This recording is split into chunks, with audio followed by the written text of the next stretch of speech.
అస్మద్గురుభ్యో నమః. మద్రక్షణైకదీక్ష శ్రీ వైదేహి రామభద్రయో పదద్వయి ప్రవచనే వాచస్పత్యం ప్రయచ్చతు. జైమినీకృత వేదపాదస్తవం అన్నది నారద పురాణంలో ఉన్నది మనం జ్ఞాపకం చేసుకుంటూ, అక్కడ నమశివాయ సాంబాయ నమః శర్వాయ శంభవే నమో నటాయ రుద్రాయ సదస్వత్పతయే నమః అన్న దాంట్లో కొంతవరకు చెప్పుకున్నాం. నిజానికి ఆ శ్లోకం కొనసాగించాలి, కానీ కొందరు పెద్దలైన వాళ్ళు కొన్ని ప్రశ్నలు సంధించారు మాకు. దానికి సమాధానం చెప్పుకుని దీంట్లోకి పెడదాం. మొదటిది, నువ్వు వైష్ణవుడివి కదా, శివప్రాధాన్యం కలిగినది ఎలా చెప్తావు? దానికి సమాధానం ఒక్కటే, నేను నా శాస్త్రాన్ని వదిలిపెట్టుకోలేదు, నా తత్వాన్ని వదిలిపెట్టుకోలేదు, సాంప్రదాయాన్ని వదులుకోలేదు. ఇంచేత వేదం చెప్పింది మహర్షులు పాటించారు, పెద్దలు చేశారు. నన్ను వదిలిపెట్టండి. అద్భుతమైన ప్రఖ్యాతి వహించిన పీఠాధిపతులే వైష్ణవ సిద్ధాంతాన్ని ప్రచారం చేస్తున్నామని చెప్పుకుంటున్న వాళ్ళే ఒకచోట అయ్యప్ప దేవాలయాన్ని ఇనాగరేట్ చేయడానికి వెళ్ళారు. మరొక చోట 4-5 సంవత్సరాల కిందట మహాశివరాత్రి నాడు తెలంగాణ ప్రాంతంలో ఒక శివక్షేత్రాన్ని ఆవిష్కరించడానికని వెళ్ళి అక్కడ 3 రోజుల పాటు ఉపన్యసించారు. అలాంటి పెద్దలంతా కూడా ఉన్నారు. మరి వారెవరికీ దోషం అనిపించలేంది నేను శివాలయానికి వెడుతున్నాను, విభూతి ఇది కాదు అర్థం. అక్కడ విషయాన్ని, పురాణంలో ఉన్న విషయాన్ని అందించడము, ఇది మొదటిది. సమాధానం అంతవరకే చెప్తాను. ఇక తరువాత మరి వేదవాక్యం మీరు అంటారు కదా, ఏకం సత్ విప్రాహ బహుధా వదంతి అని. దానికి అర్థం ఏం చెప్తారు?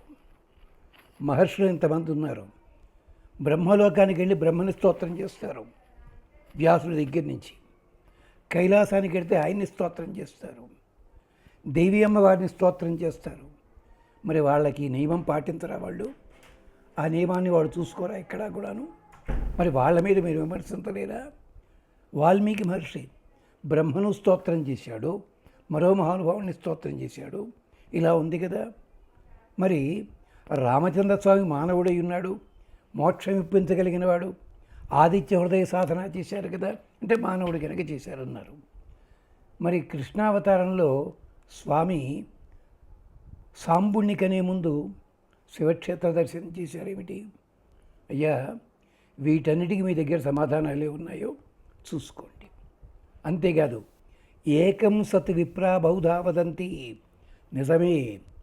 ఏకేశ్వరోపాసన అన్నది ఎప్పటి నుంచో ఉంది. ఇవాళ 20వ శతాబ్దం 19వ శతాబ్దంతో మోడర్న్ వాళ్ళంతా పెడితే వచ్చింది కాదు ఇది. అది గమనించండి కాస్త. దానికి ఉదాహరణ ఏమిటో తెలుసురా? ఏకేశ్వరోపాసన పేరుతోటని చెప్పి చేతికొచ్చినట్టల్లా పూజలు చేసి దుర్మార్గాలు ఆచరించిన మహర్షులు కొంతమంది శాపాలు తిన్నవాళ్ళు ఉన్నారు. ఆ శాపం తొలగించుకోవడానికి వేలాది సంవత్సరాలు తపస్సులు చేసిన కథలు ఉన్నాయి. మరి వాటికి ఏం సమాధానం చెప్తారు? వాటికి ఏమైనా మీ దగ్గర ఉన్నాయా? వ్యాస భగవాడు లాంటి వాడికి నారద మహర్షి చెప్పాడు, అంచితమైన ధర్మ సంచయం అంతయు చెప్పితివి. 18 పురాణాలు అన్నావు, మరొకటి అన్నావు. కానీ నువ్వు చేసిన పని ఏమిటి? ఒక పురాణంలో శివుడే ప్రధాన లక్ష్యం ఉన్నట్టుగా చెప్పావు. ఇంకో తప్పేం లేదు, వివరించు దాంట్లోనూ. అంచిత ఏమైపోయింది? అంచితమైన ధర్మ సంచయం అంతయు చెప్పితివి. మరి ఇప్పుడు ఏడుస్తూ కూర్చున్నావే. ఆ పురాణాలన్నీ చదివి ఒక మార్గంలో వెళ్లకుండా అడ్డగోలా ఏడ్చావు కదా నువ్వు. అందుకని అందించుక విష్ణు కథలు ఏర్పడ చెప్పవు. విష్ణు అనగానే 4 పరమాత్మ సరే, సర్వవ్యాపి అయిన పరమాత్మ ఒక్కడే ఎన్ని రూపాల్లో ఉంటాడో చెప్పిన గాథలు ఉన్నాయి. విష్ణు కథలు ఏర్పడ చెప్పవు. అందుకనే భాగవతాలు 2 ఉన్నా, దేవి భాగవతం ఉన్నా, మహాభాగవతం ఉన్నా. మహాభాగవతానికే శంకరుల వారు కూడా ప్రాధాన్యత ఇచ్చారు. దేవి భాగవతాన్ని ఇదే గొప్పది మహాభారతానికి భాగవతం కంటే అని చెప్పి మనకి ఇటీవల కాలంలో ఒక 70 ఏళ్ల నుంచి మొదలైంది. తప్పేం లేదు. అంతేకాదు మహర్షులు కూడా అలాగే ఏకేశ్వరోపాసన చేయలేదా? తప్పెక్కడ జరిగిందో చెప్తాను. ఉపాసన చేయడం తప్పేం లేదు. అల్లా పనిగట్టుకు దూషించడం వల్ల ఫలితం పొందినవాడు ఎవడో మీకు గుర్తున్నాడా? దక్ష ప్రజాపతి. మరి ఏకేశ్వరోపాసనే అయినట్టయితే, ఆరాధన చేయాల్సిన ఒక్కడనే అయినట్టయితే, ఇంతమంది దేవతా స్తోత్రాలు ఎందుకు వచ్చాయి ఋగ్వేదంలో? యజ్ఞం లోపల ఇంతమంది దేవతలను ఎందుకు పిలవాలి? ఒక్కడే అయితే ఆయన పిలుచుకోవచ్చు కదా శుభ్రంగాను. బాబు, తత్వం అది కాదు. ఒకే స్వరూపము పలు విధాలుగా ఉంటుంది. దేన్ని దానికి గౌరవించుకుంటూ వెళ్ళాలి. అది నియమం ఉంటుంది. అమ్మాయికి భర్తే ప్రధానం. భర్త ఒకడే నిజమే. కానీ ఇంటి లోపల మామ ఉంటాడు, మరిది ఉంటాడు, బావగారు ఉంటాడు, కొడుకు ఉంటాడు. ఇలా వాళ్ళు మగవాళ్ళే. వాళ్ళు మగవాళ్ళైనప్పటికీ వాళ్ళ స్థానాలు వేరు. అలాగే ఆడవాళ్ళు కూడా వాళ్ళ స్థానాలు వేరు. భర్తకి ఇచ్చే స్థానం వేరు. అలాగే భర్త కూడా భార్యకి ఇచ్చే స్థానం వేరు. ఇది లౌకికంగా చెప్పింది కదా. అందుకోసం అని చెప్పి తమాషా విగ్రహారాధన ఆ వృధా చెత్త అదంతాను అని వాగే వాగుడున్నారే. మరి దీనికి మూలమని ఎక్కడో చెప్పారు కదా. మరి ఇతర సాంప్రదాయస్తులు వాళ్ళ మత ప్రచారకుల విగ్రహాలని వాటిని పెట్టి చేసుకుంటున్నారే. నిజంగా దమ్మున్నట్టయితే మతాలు కొన్ని ఉన్నాయి, వాళ్ళు ఎవరికీ దండం పెట్టరు. పొద్దున్నే సూర్యుడికే దండం పెడతారు. ఇంకో మతం వాళ్ళు ఉన్నారు, వాళ్ళు నిప్పు వెలిగించి దండం పెట్టుకుంటారు. ఇంకో మహానుభావులు ఉన్నారు, కేవలం జలము లోపల వదిలిపెట్టి తీసుకుని పూజ అయిందనుకుంటారు. మతాల పేరు చెప్పటం లేదు, క్షమించాలి. ఇక్కడ ప్రధాన లక్ష్యం ఏమిటి అంటే, భారతంలో, భాగవతంలో, ఇతర పురాణాల్లో ఉన్న స్తోత్రాల్లో ఒక్కొక్క మహర్షి ఇచ్చినప్పుడు వాటిలో మన తత్వాన్ని బోధన చేయడానికి ఉపయోగించేలాంటి విశేషాలు కలిగిన స్తోత్రాలని మరుగునపరిచి నోటికొచ్చింది చెప్పుకుంటూ వెళ్ళి, అసలు భగవద్గీత చెప్తూనే నా ఉద్దేశంలో పరమేశ్వరుడు అంటాడు. భగవద్గీతలో కృష్ణ పరమాత్ముడు పొరపాటు నారాయణుడు అని అల్లేడే పెద్ద మనిషి. ఏం చెప్తాం అనుకోండి, నీకు అభ్యంతరం లేదు. అలాగా అంచేత అలాగే రాళ్ళకి పూజలు చేస్తూ ఉంటే గ్రామ దేవతలు అసహించుకుంటున్నారే.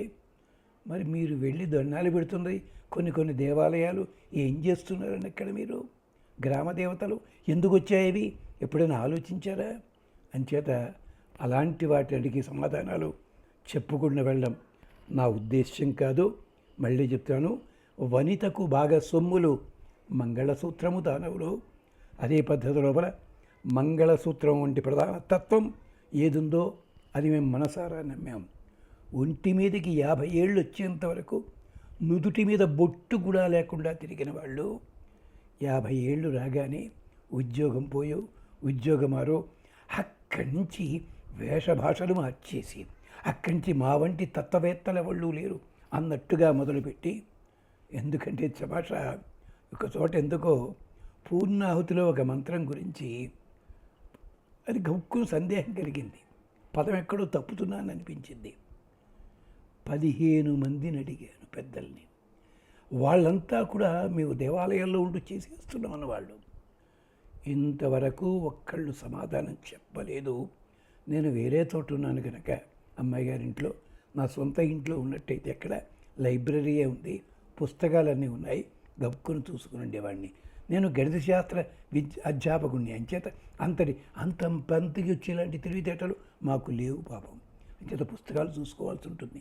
మా మస్తకంలో ఉన్నంతో అది ఆచార్య కటాక్షం అని జ్ఞాపకం చేస్తూ, నేను ఏ దైవాన్ని ఎక్కువ చేయడానికి, ఏ దైవాన్ని తక్కువ చేయడానికి, సాంప్రదాయం మార్చమనడానికి, దానికోసం మాత్రం కాదు అని మనవి చేసుకుంటూ, దీంట్లో ఒక్కటి ఆకర్షించింది ఒక్కటే ఒక్క మాట, వేదపాదస్తవము. స్తవము చేస్తూ దాంట్లో ఉన్న విశేషాలతో పాటుగా సరిగ్గా వేదవాక్యాలు ఎలా అందంగా తయారు చేశారు, ఎలా అందముగా ఇచ్చారు అని చెప్పి, ఇలాంటి వేదవాక్యాలే ఆంగ్ల సాహిత్యంలో మిల్టన్, షేక్స్పియర్, రాబిన్స్ ఇలాంటి వాళ్ళందరూ వాళ్ళు ఉన్నాయి దాంట్లోనూ. మరి మీరు ఎప్పుడైనా గమనించారా? అంటే ఇంగ్లీష్ వాళ్ళ నవళ్ళు అవి చెత్తానేకండి. అంటే వేదము యొక్క తత్వము ప్రపంచాలు గడిచిపోయినా, యుగాలు గడిచిపోయినా తత్వం ఎప్పుడూ ఒక్కటే ఉంటుంది, ఒక్కొక్క తోడు ఒక్కలా పలుకుతుంది. వాళ్ళంతా ఇది కాపీ కొట్టారని కాదు అర్థం. అక్కడ స్టాచ్యూ ఆఫ్ లిబర్టీ అని ఉంది. మరి కాగడ స్వాతంత్రానికి సంకేతం ఎలాగండి? దానికి ఎన్ని ఉన్నాయి ఇక్కడ? 21 అరలు ఉన్నాయి ఇక్కడ. జ్వాలలు ఎన్ని ఉన్నాయి? 7 జ్వాలలు ఉన్నాయి. ఆ శిల్పం చెక్కింది ఎవడు? జర్మన్ శిల్పి. వాడెవడి తాలూకు? జర్మన్ రచయితకి శిష్యుడు. ఆ జర్మన్ రచయిత ఎవడు? మన ఇండియాకు వచ్చి వేదాలన్నీ చదివి నేర్చుకుని ఇంగ్లీష్లోకి జర్మన్లోకి ట్రాన్స్లేట్ చేసుకున్నాడు. మరి మర్చిపోతారా? అయ్యా క్షమించాలి, ఆవేశంగా మాట్లాడానేమో. నేను ఎవరిని కించపడతాను, నా తత్వాన్ని నేను తక్కువ చేయను, ఇది తప్పలేదని. విచిత్రం ఏమిటో తెలుసునా? అయ్యప్ప పూజలు వచ్చిన కొత్తల్లో అయ్యప్పకి వెళ్ళేవాళ్ళు కొంతమంది ఉండేవారు. తర్వాత మేము సాంప్రదాయవాదులము, ఏ దేవుణ్ణి నమ్మమన్న వాళ్ళు కూడా పులోమని పోతున్నారు. వెళ్ళేవాళ్ళు సంతోషమే. మరి అయ్యప్ప సాధనలో ఉన్నవాళ్ళు రోడ్ల మీద తినచ్చండి. అయ్యప్ప స్వాములకు టిఫిన్లు వండి పెట్టబడి ఉన్నాడు రోడ్డు మీద, షాపులో అక్కడికి వెళ్ళి తింటారు వీళ్ళు. మరి ఏం చెప్తామండి వీళ్ళని? పోనీ ఆ స్వామికి మూలతత్వం ఏ పురాణంలో ఉంది? వాళ్ళకే దొరకటం లేదే. ఏది తక్కువ అని అంటలేదు స్వామి.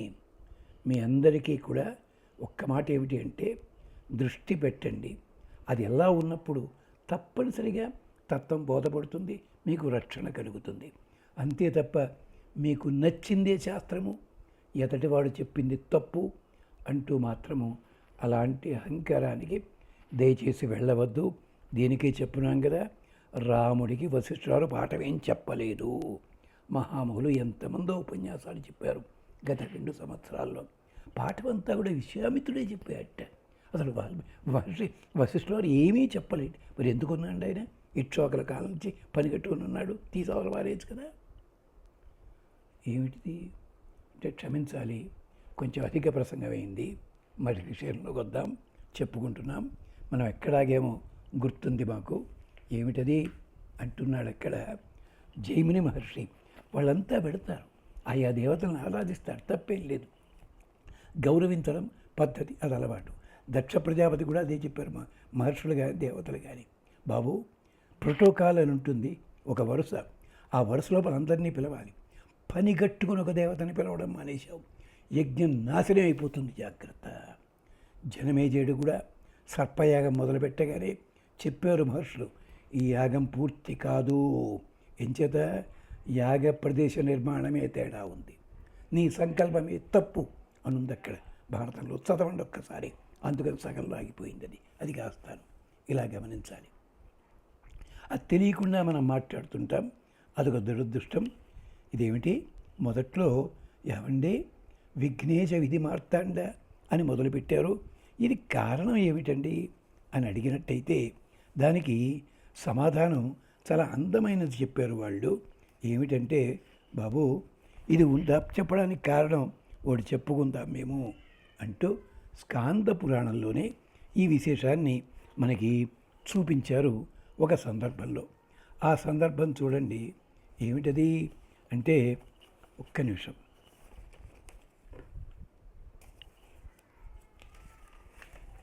అక్కడ విఘ్నేశ విధి మార్తాండ చంద ఉపేంద్ర వందిత నమో గణపతయేతుభ్యం బ్రహ్మణాం బ్రహ్మణస్పతే అన్నప్పుడు అక్కడ జైమిని ఈ గణపతిని వీళ్ళందరినీ చెప్పడం కోసం ఏమిటంటే, శివునికి ఆనందం కలిగించడమే ప్రధాన లక్ష్యముగా ఉన్నాడు, తాను ఆనందపడుతున్నాడు. దీనికే స్కాంద పురాణంలో చెప్తాడు. పరమశివుల వారే చెప్పారు ఒక చోట. అది జైమిని జ్ఞాపకం చేసుకుని మిగిలిన వాళ్ళకు కూడా నమస్కరించాడు ఆయన. ఏమిటి? నమంతి గణేశంచ దుర్గాంచైవ తథా విధాం క్లేశభాజ భవిష్యంతి నాత్ర కార్య విచారణ. బాబు నాతో పాటు వాళ్ళని కూడా ఆరాధన చెయ్యండి. ఉదాహరణ కావాలా?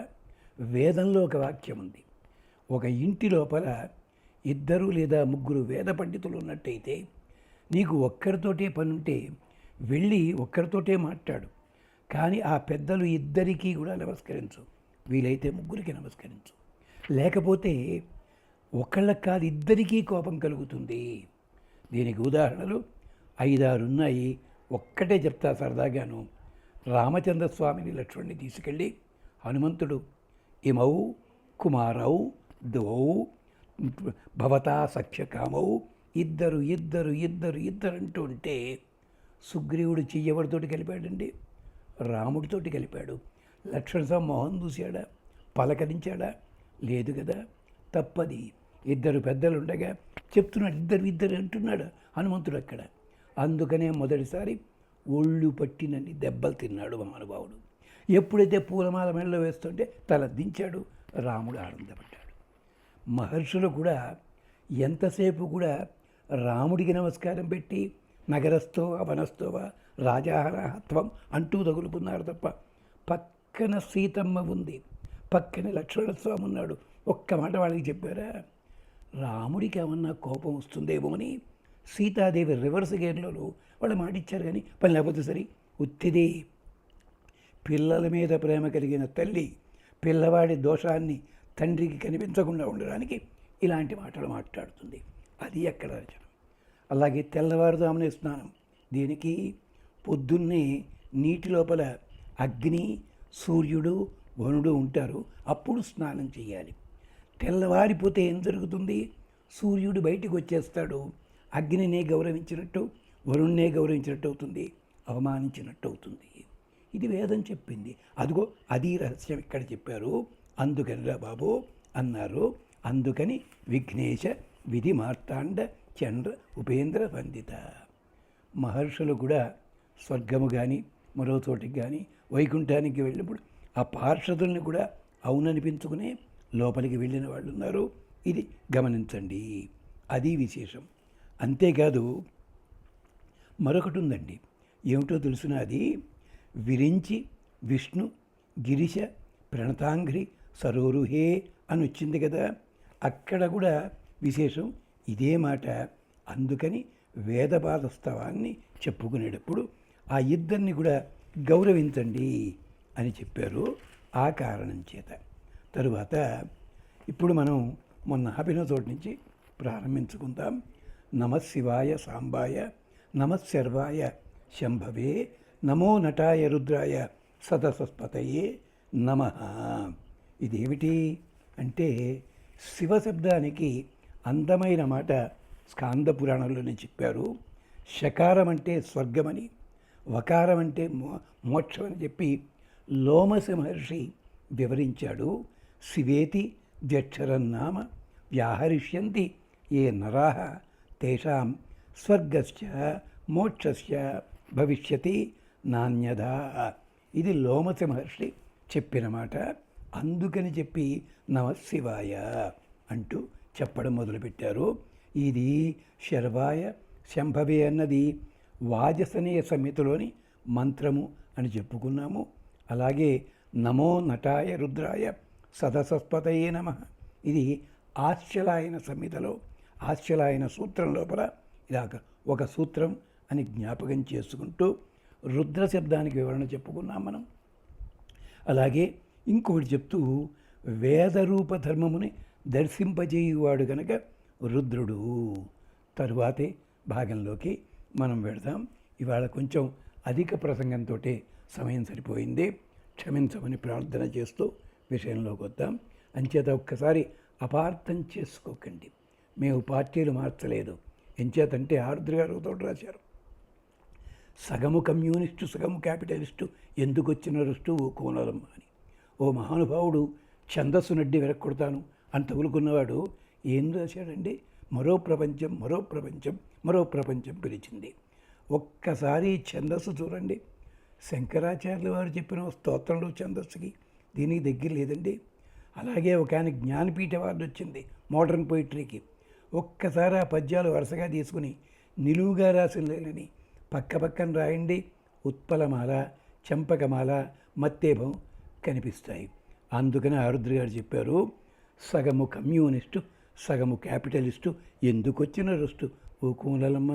ఈ కమ్యూనిస్ట్ భావాలు కలిగిన వాళ్ళు రాస్తేనే రామాయణం హరికథ బాగా రాశాడు ఒక ఆయన, అలాగే రాముడి మీద గాథలు రాశాడు ఒక ఆయన. ఇవన్నీ కూడా మేము అలాంటి వాళ్ళం కాదని జ్ఞాపకం చేస్తూ విషయాన్ని పెద్దలు ఉన్నారు, వాళ్ళు చెప్పని దాన్ని తరువాత తరం వాళ్ళకి అందిస్తే కొంతైనా సాధన చేసుకుంటారు వాళ్ళు అనే ప్రయత్నంతో తప్ప మరొకటి కాదని చెప్తూ స్వస్తి.